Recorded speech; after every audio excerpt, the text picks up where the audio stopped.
nous l'homme crimen, nous la poena, nous l'homme judicium sine lege. Ubilex volit dixit, là où la loi veut parle, et là où la loi ne veut pas. Ubilex non volit taquit, là où la loi ne veut pas, elle ne parle pas. Ubilex non distinguerait de bemus. Là où la loi ne distingue pas, vous aussi il ne faut pas distinguer. Donc en tant que juge, vous êtes appelé à être la bouche de la loi. Vous ne devez prononcer que les paroles de la loi. Là où la loi dit, il faut appliquer. Là où la loi ne dit rien, il ne faut pas inventer. On ne peut pas aujourd'hui vous arrêter. Messieurs, on vous arrête parce que vous avez laissé beaucoup de cheveux. Nul. Saint-Père Média. Saint-Père Média. Saint-Père Média. C'est votre Saint-Père, restez branchés. C'est la fin de ce numéro, Madame Babette Condé, vous avez... évangélique. Et pendant votre carrière musicale,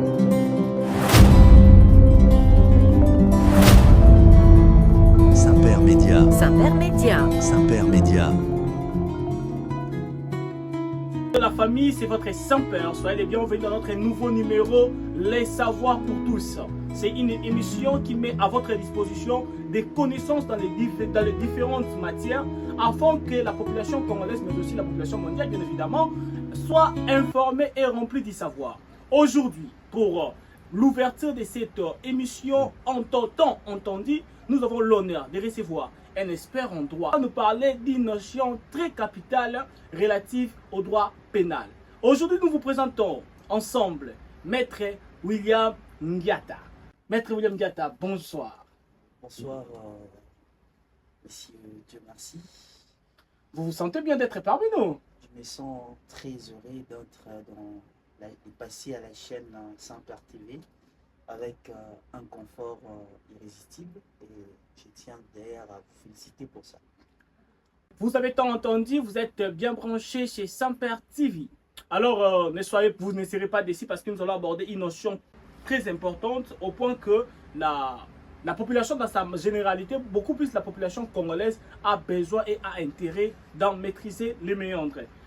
Aujourd'hui, nous allons aborder le droit pénal comme nous l'avons dit tantôt et nous allons poser quelques questions qui vont être abordées de manière substantielle par notre invité du jour, un homme pétri de talent, un homme intelligent. Déjà, en partant, vous allez remarquer que son élégance prouve en suffisance combien il est intelligent. Donc la famille, nous sommes là avec Maître William. Maître William, nous avons eu le temps de préparer ce moment. Pourquoi? Parce qu'on s'est rendu compte qu'il y a plus la théorie que la pratique. Nous ne sommes pas en train de vivre sur le plan praxiologique le vrai sens du droit pénal. Et aujourd'hui, par les canaux de cette émission des Savoirs pour tous, nous allons aborder cette notion du droit pénal. Que la population congolaise sache plutôt qu'est-ce qui constitue en vrai ces cours et quel est son impact dans la société. Tout à l'heure, comme nous disions que la population congolaise a besoin de connaître ces questions, aujourd'hui, notre première question, disons notre première catégorie de questions, est celle de savoir, Maître William, qu'entendez-vous par le droit pénal et quelle est son importance dans la société congolaise, mais aussi quelle est son évolution. C'est-à-dire, on veut savoir quel est votre entendement, par rapport à votre connaissance, qu'est-ce que la population ou bien nos chers téléspectateurs peuvent mais retenir en ce qui concerne le droit pénal. Mais aussi nous parler quel est son impact dans la société congolaise. Parce que nous remarquons qu'il y a tant de choses qui semblent être irrationnelles. Alors aujourd'hui nous aimerions savoir par votre canal son impact dans la société congolaise, mais aussi quelle est son évolution parce que nous vivons dans la vie de tous les jours. Il y a eu les pouvoirs qui passent, des constitutions qui changent, des lois qui changent, son évolution dans la société congolaise, mais aussi dans la vie de tous les jours. Maître William, votre réponse étant entendue. Vous avez la parole. Déjà, merci beaucoup pour la parole que vous m'accordez et je tiens encore à vous féliciter pour ce beau cadre que vous nous avez donné, un cadre scientifique pour faire la promotion du droit. Comme on l'a dit, l'on ne peut défendre que ce que l'on connaît. Et donc, pour mieux défendre ses droits, il faut d'abord les connaître. Et ça passe par ces canaux. Déjà, quand on parle de l'entendement du droit pénal, cela équivaut à dire la définition du droit pénal, en fait. Le droit pénal a plusieurs définitions, mais il y a une définition qui est retenue par la majorité des doctrinaires. Et pourquoi? Parce que c'est une définition qui est totalement pratique.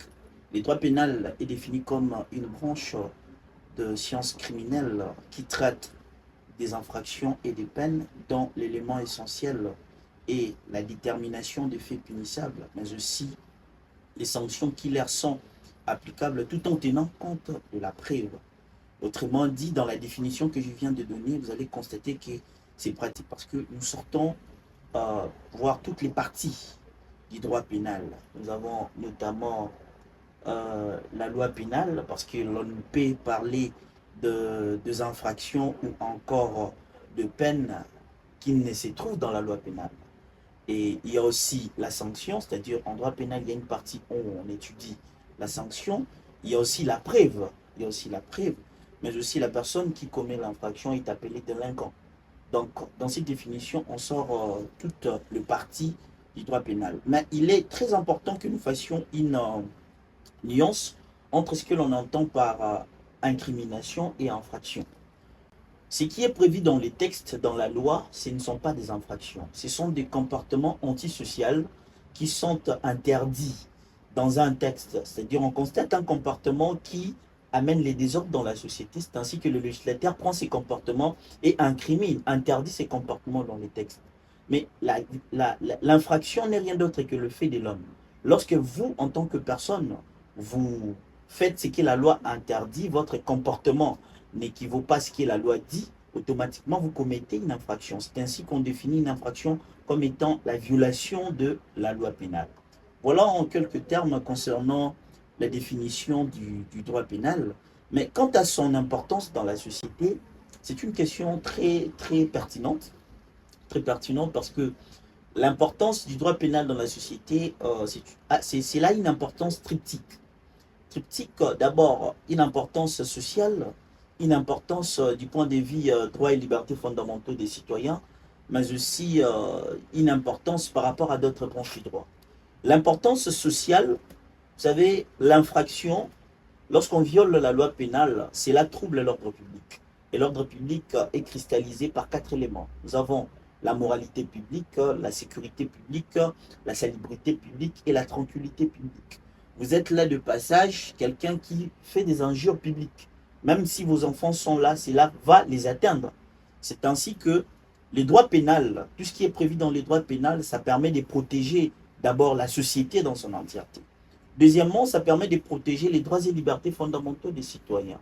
Vous savez, aujourd'hui, tel que si on parle de l'infraction, moi je parlerai de l'incrimination. On parle de l'infraction de manière générale ou encore avec le peuple lambda, on parle de l'infraction, exemple des vols. Les vols protègent en 2 dimensions. Ça protège la société et ça protège aussi l'individu. Ça protège la société parce que les vols, ça trouble l'ordre public. Mais aussi, ça protège l'individu parce que ça protège une valeur fondamentale. C'est ça même les fondements axiologiques du droit. La valeur fondamentale, ça protège la propriété. La chose que vous avez, vous en êtes propriétaire. Et si aujourd'hui une personne vous la vole plutôt, vous allez voir que ça va vous déranger. Donc, cette incrimination ou encore cette infraction protège et l'ordre public, mais aussi ça protège la propriété qui est un droit fondamental, notamment dans la Constitution, on dit que la propriété privée est sacrée. Mais aussi, ça protège aussi d'autres branches du droit. Vous savez, d'autres branches du droit, il y a des sanctions qui sont prévues, telles qu'en droit privé ou en droit civil. On va vous parler des sanctions telles que la nullité en cas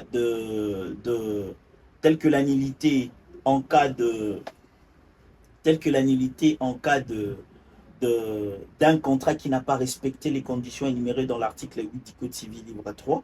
On va vous parler de la nullité soit absolue, soit relative. On pourra vous parler même de la résolution du contrat. On pourra vous parler en cas d'inexécution du contrat de l'exécution forcée. Mais vous allez voir que toutes ces sanctions ne sont pas si contraignantes. Et le droit pénal devient comme une branche du droit ultima ratio, dans ce sens que les droits pénals prévoient des sanctions qui sont tellement contraignantes. Des sanctions telles que la peine de mort, telles que la privation de liberté. Ce sont des sanctions qui sont tellement dures que beaucoup d'autres branches du droit recourent au droit pénal. Logiquement, l'infraction telle que l'infraction des vols, ça ne devait pas être prévu dans la loi pénale. Parce que les vols, ça protège la propriété. Ça devait être prévu en droit civil. Mais si c'est prévu en droit pénal, dans la loi pénale, c'est parce que la loi pénale a des sanctions qui sont tellement contraignantes et lesquelles sanctions permettent de protéger les autres branches du droit. Donc voilà un peu l'importance triptyque du droit pénal. Mais quant à l'évolution, pour votre dernière question, vous savez, le droit pénal n'a pas commencé d'exister aujourd'hui. Dans le temps, ça existait, mais c'était sous autre forme. Il y avait ce qu'on appelle la vengeance privée. Tu me fais du mal, je te fais du mal. C'était ça, les droits pénals dans le temps. Et avec l'évolution, vous savez, aujourd'hui, dans le temps, cela a créé un peu, ça fait mal à beaucoup de gens. Tu peux me voler un petit papier, mais parce que tu m'as volé un petit papier, je peux te donner la mort. Il y avait vraiment tellement c'était pas vraiment proportionnel. Jusqu'à un certain moment, cela a été récupéré par les pouvoirs publics. Et ici, nous sommes à l'époque du droit pénal ancien ou encore du droit pénal européen. Lesquels droit pénal européen étaient caractérisés par trois éléments, quatre éléments ou cinq éléments. Nous avons l'hétérogénéité. L'hétérogénéité, c'est à cause de l'absence de la loi. Il n'y avait pas de loi. Les juges et les rois jugeaient les personnes sans loi. Ça veut dire selon eux. Deuxièmement, il y avait l'arbitraire. L'arbitraire, il y avait des arrestations arbitraires. Troisièmement, il y avait l'irrationalité. Avec les droits pénals anciens, on s'est permetté de punir même des animaux. De punir même des animaux. Et par après, il y avait aussi l'inégalité. Ça veut dire, moi, on peut commettre un délit, mais vu que toi, tu as de l'argent, tu seras puni de manière aisée que moi. Donc, cela a amené certains philosophes à pouvoir réfléchir. Et dans leur réflexion, nous étions au niveau du XVIIIe siècle, qu'on appelle les siècles des Lumières. Il y avait des doctrinaires, on parle de la doctrine classique. Et parmi ces doctrinaires, il y avait Jean-Jacques Rousseau, il y avait Beccaria, il y avait Montesquieu, qui sont venus pour révolutionner les droits pénals. Ils ont révolutionné les droits pénals au travers de la doctrine classique qui avait trois piliers fondamentaux. Le premier pilier, c'était les principes de la légalité des délits de peine et des procédures. Ce qui équivaut à dire qu'il n'y a pas de peine, il n'y a pas d'infraction, il n'y a pas de peine, il n'y a pas de procédure sans la loi. Tout doit être circonscrit dans la loi. Deuxièmement, il y avait les principes du libre arbitre et de la responsabilité morale. C'est là où intervient la notion de l'imputabilité, la capacité de vouloir et de comprendre. On ne peut punir que la personne qui a son vouloir, qui agit librement et qui comprend ce qu'il fait. C'est ce qui écarte la punition ou la sanction quant aux animaux, parce que les animaux ne savent pas ce qu'ils font. Et aujourd'hui, vous allez constater que même un fou est irresponsable pénalement. Pourquoi? Parce qu'il n'a pas l'imputabilité, qui est la capacité de vouloir et de comprendre. Notamment, il y a les tout derniers piliers, c'est l'utilité sociale de la peine. Vous savez, la peine a pour utilité l'amendement du délinquant ou encore la resocialisation. Quand vous commettez un acte qui est délictuel et qu'on vous envoie en prison, c'est une façon de vous corriger. Ça veut dire que vos comportements étaient antisociaux. On vous corrige de manière que lorsque vous allez revenir dans la société, vous puissiez avoir des comportements comparables à la société, les comportements qui vont amener l'ordre dans la société.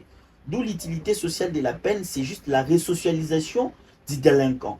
Et voilà un peu, en grosso modo, quant à l'évolution du droit pénal.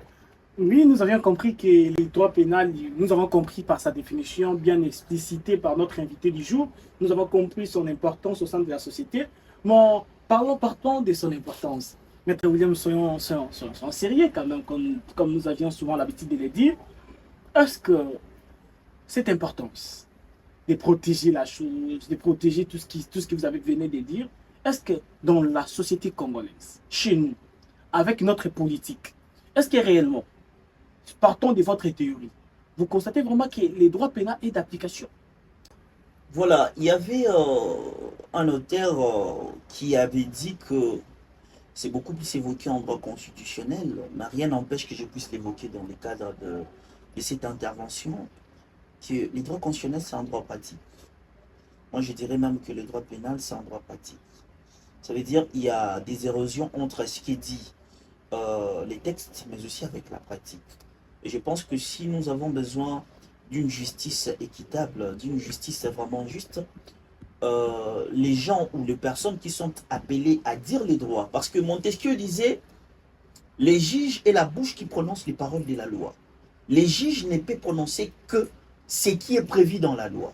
Et donc, lorsque les juges est en train d'outrepasser ce qui dit la loi, vous savez, on tombe dans des hécatombes. C'est ce qui fait que nous puissions vivre ce que nous sommes en train de vivre. Mais rien n'empêche, nous sommes en train d'espérer. Vous êtes en train d'insinuer que les juges congolais se permettent des fois de passer outre ce que dit la loi. Ben, bien évidemment, il y a Bah, des c'est cas, sa lecture personnelle. il y a des cas, ce n'est pas en vain, que l'on a institué les principes de double degré de juridiction, notamment aussi la cassation, parce qu'il y a toujours de ces personnes-là qui outrepassent ce que dit la loi. Maître William, Voilà. de manière brève, Oui. pensez-vous que pendant l'affaire Matata, Oui. les juges présidents de la Cour constitutionnelle avaient outrepassé la loi, ce que disait la loi? Voilà. Non, pas dans des explications, Maître William. Parce qu'on touche la suprématie. On suppose que la Cour constitutionnelle est la juridiction un peu plus supérieure que les autres.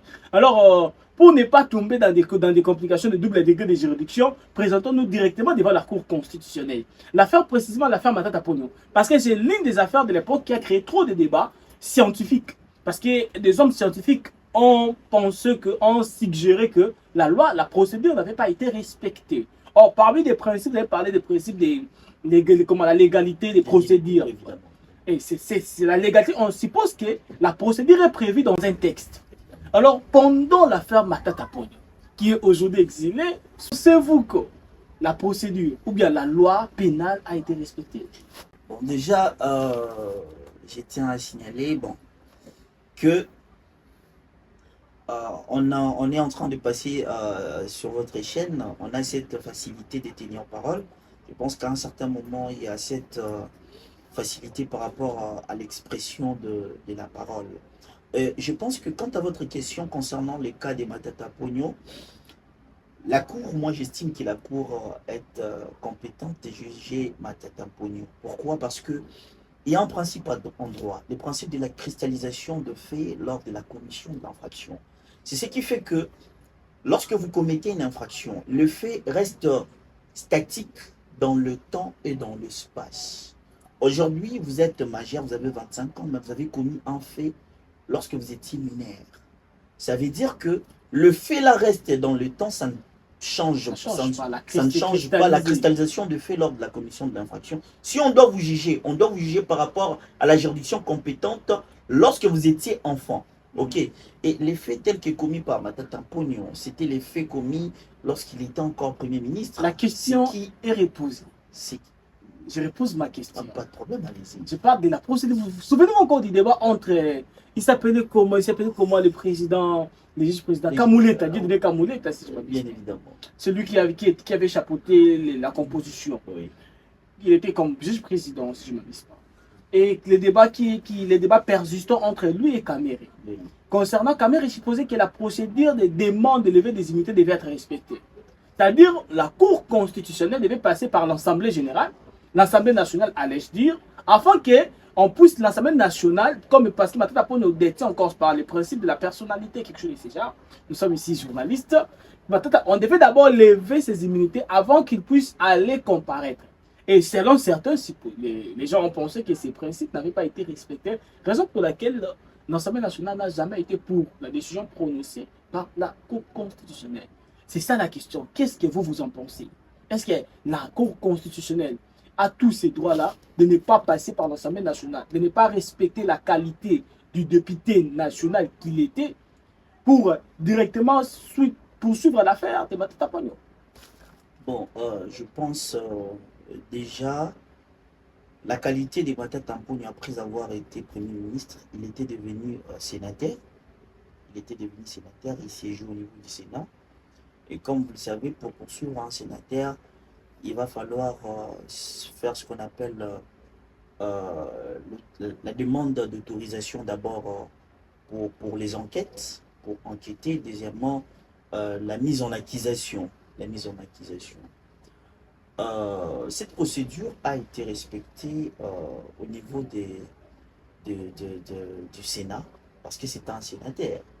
Il y avait une session où les sénateurs ont voté pour que ces messieurs, où les sénateurs avaient autorisé qu'il y ait des poursuites contre lui. Et après les poursuites qui ont été contre lui, il y avait eu la mise en accusation. La mise en accusation.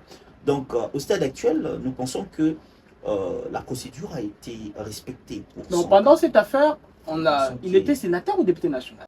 Non, pendant cette affaire, il était sénateur. Parce que juste après avoir été Premier ministre, la législature qui a suivi, il était devenu sénateur. Donc, C'est ainsi qu'est sa il n'était procédure. pas membre de l'Assemblée nationale. Il n'était pas membre de l'Assemblée, il était dans le Parlement, les parlements plutôt et bicaméral, dans ce sens qu'il y a la chambre haute et la chambre basse, et lui il était dans la chambre haute. D'accord, poursuivons nos questions. Ici maintenant nous voulons savoir quels sont les caractères du droit pénal et nous expliquer qu'est-ce qu'est la loi pénale. Parce que tout à l'heure vous étiez en train de trop parler de la loi pénale, Maintenant ici nous voulons savoir quels sont les caractères du droit pénal pour détecter facilement le droit pénal. En fait, cette émission, c'est un savoir pour tous. On suppose qu'en suivant cette émission, c'est lui qui nous suit, au moins de ces canaux médiatiques, va retenir quelque chose. C'est une manière pour vous d'enseigner aussi la population congolaise. Parce que lorsque l'ignarerie atteint son paroxysme, la population vit dans le noir. L'absence de la connaissance est vue comme étant une lumière. Et aujourd'hui, nous avons eu l'honneur, vous êtes porteur de cette lumière.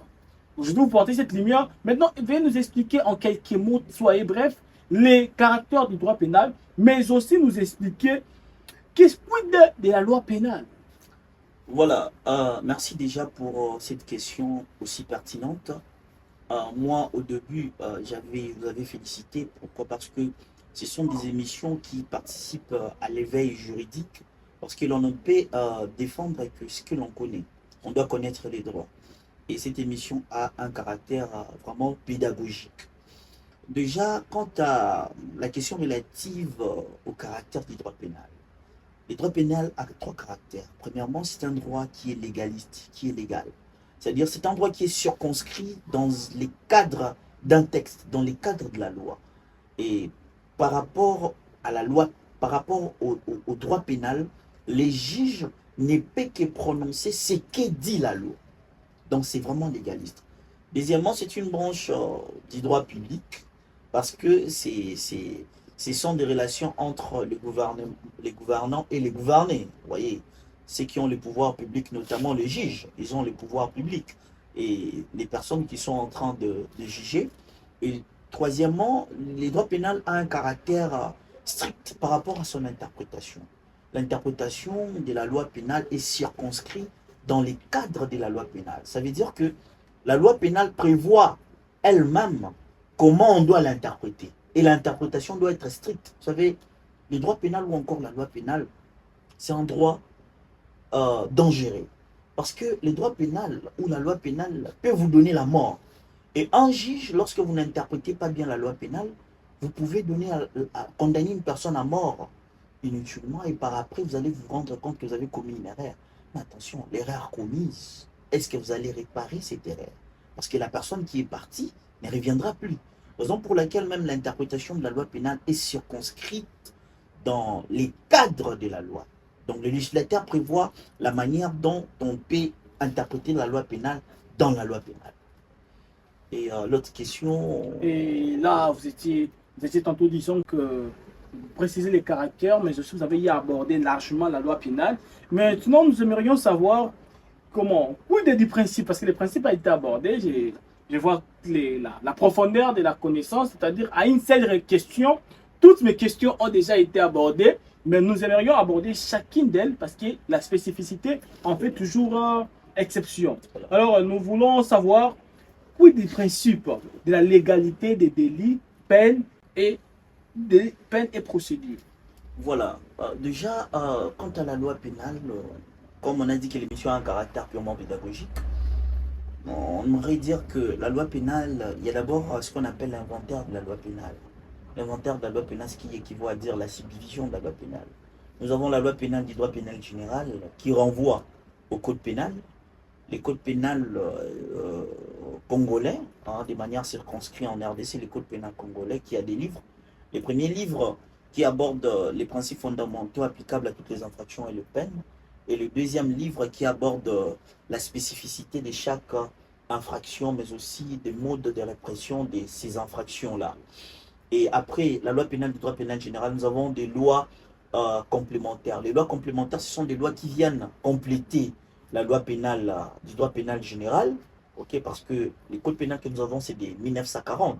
Vous voyez, il y a l'évolution, et c'est fait, il y a des lois qui viennent compléter la loi pénale du droit pénal général. Nous avons aussi des lois particulières. Les lois particulières, ce sont celles-là qui viennent statuer sur des situations particulières ou locales. Nous avons telles que la loi portant protection de l'enfant, nous avons telles que les codes de la route, nous avons telles que les droits pénals militaires, nous avons telles que les codes judiciaires militaires et consorts. Voilà en quelques mots ce que je pouvais ajouter par rapport à la loi pénale. Quant à la question du principe de la légalité des délits de peines et des procédures, ce principe, c'est un principe fondamental en droit pénal parce que l'on ne peut pas avoir des infractions ou encore des délits, l'on ne peut pas avoir de peine non plus de procédure sans la loi.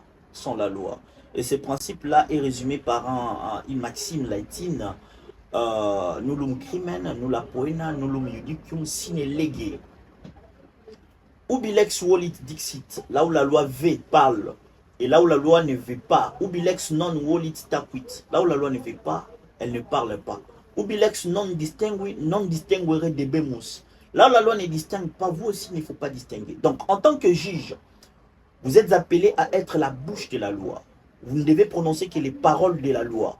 Là où la loi dit, il faut appliquer. Là où la loi ne dit rien, il ne faut pas inventer. On ne peut pas aujourd'hui vous arrêter, messieurs, on vous arrête parce que vous avez laissé beaucoup de cheveux. Nulle part dans la loi, on a écrit quelque part, laisser beaucoup de cheveux, c'est une infraction ou c'est un délit. Non. Le principe de la légalité des délits, des peines et des procédures voudrait ce que l'on puisse vous arrêter par rapport à ce qui est interdit dans la loi, qu'on puisse vous condamner par rapport à ce qui est prévu dans la loi, que l'on puisse aussi suivre la procédure par rapport à ce qui est prévu par la loi. Et ces principes a quelques justifications. La première justification, c'est d'abord les remparts contre l'arbitraire. Les remparts contre l'arbitraire. Ça veut dire que l'on ne peut pas vous arrêter de manière arbitraire. Les juges doivent vous arrêter conformément à ce qui est prévu par la loi. Mais aussi la limitation. Mais Maître William, pour ne pas aller loin, moi je suis toujours sur son implication, son impact, Voilà. son application plutôt Bien dans évidemment. la société. Bien évidemment. Si que la loi pénale est bien évidemment appliquée ici en RDC, dans la société congolaise, pensez-vous que le principe est respecté? S'il est respecté, est-ce que la procédure que les pouvoirs, disons, pas les pouvoirs en place, mais disons que la justice en place avait procédé pour mettre main ou bien saisir le monsieur Chadari, l'autorité secrétaire, je crois, permanent du parti politique qui n'existe pas aujourd'hui, qui n'existe plus suite à une décision présidentielle, PPRD, la manière avec laquelle les pouvoirs avaient procédé pour mettre la main à cet individu. Est-ce que c'est vraiment ça la procédure que la loi prévoit? Puisque vous en êtes du domaine, qu'est-ce que vous en pensez? Bon, vous savez, en tant que légaliste, en tant que Congolais, mais aussi en tant qu'homme des sciences, je ne peux répondre que par rapport à une question que j'ai vraiment une très bonne maîtrise quant à ça. Mais bien évidemment que je n'ai pas trop de recoins et recoins par rapport aux circonstances de l'arrestation de M. Chadari. Mais je pense que l'on doit respecter la loi par rapport à la procédure, comment arrêter une personne. Parce que c'est prévu par la loi. L'on doit l'appliquer. Si nous voulons vraiment que la RDC puisse être en état de droit, l'on doit l'appliquer. Tout en ayant quelques réserves, parce que je vais vraiment m'instruire quant aux circonstances de l'arrestation de M. Chadari. Et on y reviendra. Et aussi, la justification, on a donné la première justification, les remparts contre l'arbitraire, mais aussi la limitation du droit d'opinion. Vous savez, les juges, un auteur qui parle de la République des juges, les juges ne peuvent te juger que, ou ne peuvent te punir que conformément à ce qui est prévu par la loi. Si la loi dit que par rapport à cette infraction, la personne peut être punie au maximum 2 ans de prison, on ne peut pas vous punir à plus de 5 ans de servitude pénale. Non, on ne peut pas faire ça. Mais aussi, la troisième justification, c'est l'exigence d'une meilleure politique criminelle. Vous savez, la meilleure politique criminelle exige à ce que la loi puisse prévenir avant de pouvoir sanctionner. Vous savez, le code pénal, tout ce qui est incriminé à l'intérieur, c'est une façon de vous prévenir. quand vous lisez la loi, vous voyez la soustraction frauduleuse d'un bien appartenant à autrui. C'est une façon déjà de vous prévenir. Et cela est résumé par une maxime. Monet lex praesquam feriat. Il est de bonnes politiques criminelles que la loi puisse d'abord prévenir avant de pouvoir sanctionner. Voilà quant à cette question du principe de la légalité des délits, de peines et des procédures. C'est un principe qui est tellement fondamental en droit pénal. Saint-Père Média. Saint-Père Média. Saint-Père Média. C'est votre Saint-Père, restez branchés. C'est la fin de ce numéro, Madame Babette Tourné, vous avez évangélique. Et donc, pendant votre carrière musicale,